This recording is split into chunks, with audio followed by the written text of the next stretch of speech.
ओम श्री गणेशाय नमः। प्रेम से बोलिए संतोषी माता की जय। जिन्होंने सच्चे मन से माँ को याद किया, जिनके जीवन में दुख दरिद्र और संकट दूर हो गए, आइए आज हम सुनते हैं वह पवित्र कथा जिसमें एक माँ के 7 बेटे, एक प्यारी बहू और माता के चमत्कारों की एक सच्ची झलक मिलती है। बहुत पुरानी बात है, एक गांव में एक वृद्ध माता रहती थी। उनके 7 बेटे थे। 6 बेटे कमाते थे और घर में अच्छा धन, भोजन और कपड़े लाते थे। माँ उन्हें बहुत प्रेम करती थी। सबसे छोटा बेटा, जिसका नाम था सुपात्र, वह सीधा सरल, भक्तिपरायण और माँ का आज्ञाकारी पुत्र था। लेकिन माँ उसे और उसकी पत्नी को तिरस्कार से देखती थी। बड़े बेटे जहाँ माँ को भरपूर पैसा देते थे, वहीं छोटे बेटे को घर में कुछ नहीं दिया जाता था। जब खाने का समय आता तो माँ और उसकी बहुएं सुपात्र की पत्नी को बासी सा जूठ खाना दे देती थी। वह कभी भी कुछ नहीं कहती, चुपचाप सहती रहती थी। उसका मन अंदर ही अंदर टूटता रहता था, लेकिन वह कभी भी क्रोध नहीं करती थी। एक दिन सास ने सुपात्र को ताने दिए और घर से निकल जाने को कहा। वह परदेश कमाने चला गया, पर जाते हुए अपनी पत्नी से बोला, धीरज रखना, मैं जल्दी ही वापस आऊँगा।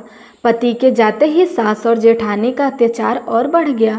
भूखी प्यासी वह बहू रोज सबका काम करती, लेकिन कभी शिकायत नहीं करती थी। एक दिन शुक्रवार का दिन था। बहू रोती हुई रसोई में बैठी थी। तभी उसके सामने संतोषी माता प्रकट हो गई और बोली, बेटी, तू इतना दुखी क्यों है? बहू ने सब हाल कहकर सुनाया।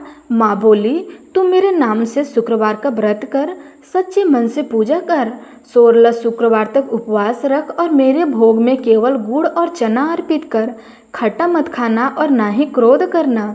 बहू ने कहा, माँ, मेरे पास तो गुड़ चना भी नहीं है। माता मुस्काई और कही, सच्चे मन से पूजा करोगी तो सब अपने आप आ जाएगा। बहू ने माता के वचन माने और अगले शुक्रवार से उपवास प्रारंभ कर दिया। गांव की लड़कियों से थोड़ा थोड़ा चना और गुड़ मांगकर भोग लगाया। हर शुक्रवार वह पूजा करती, भजन गाती और संतोषी माता की आरती करती थी। धीरे धीरे उसके जीवन में बदलाव आने लगे। सास थोड़ी नरम पड़ने लगी, पड़ोसी उसकी मदद करने लगे। उधर उसका पति सुपात्र प्रदेश में खूब मेहनत करता रहा। माँ संतोषी की कृपा से उसे वहाँ एक बड़ा व्यापार मिल गया। वह अमीर बन गया। एक दिन स्वप्न में उसे माँ संतोषी ने दर्शन दिए और कहा, तेरी पत्नी सच्चे मन से मेरा व्रत कर रही थी, अब तू घर लौट चल। सुपात्र तुरंत ढेर सारा धन, वस्त्र और आभूषण लेकर घर चला आया। जब वह घर पहुंचा तो उसकी पत्नी उसे देखकर रो पड़ी। पति ने उसके व्रत की शक्ति को पहचाना।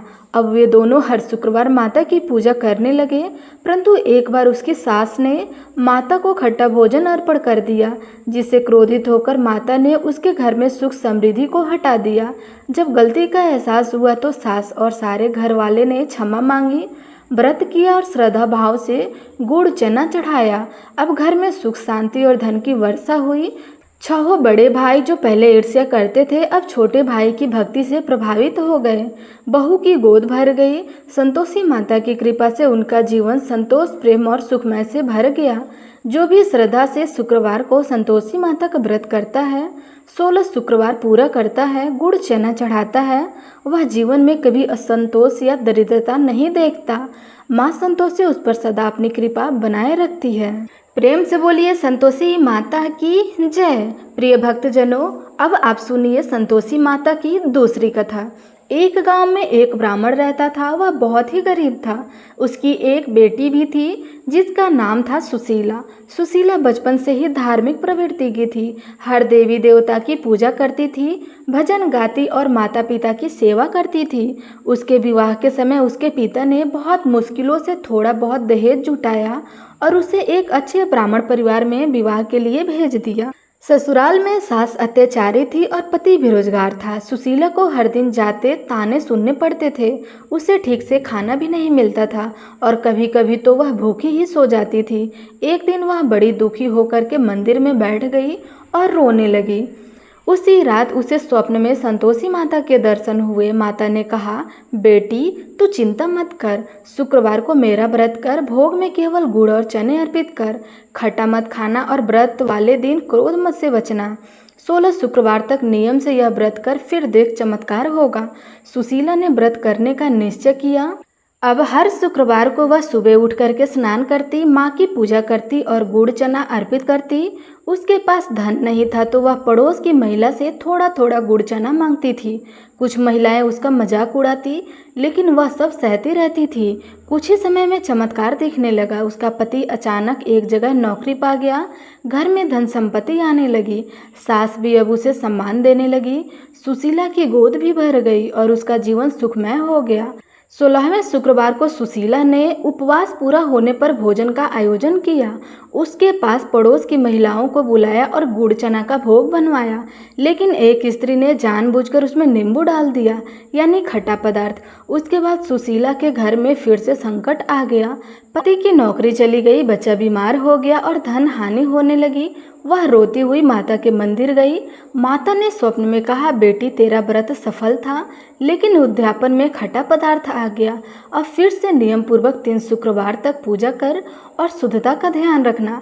सुशीला ने फिर से पूजा की और इस बार पूरी सावधानी से किया। माता बहुत प्रसन्न हुई और बोली, अब तुझे कोई संकट नहीं सताएगा और तेरे घर में संतोष, सुख, समृद्धि सदा बनी रहेगी। जो भी भक्त श्रद्धा से माता संतोषी की व्रत करता है वह जीवन में कभी असंतोष, गरीबी या दुख नहीं देखता। माँ संतोषी सदा उस पर कृपा बनाए रखती है। तो प्रेम से बोलिए संतोषी माता की जय।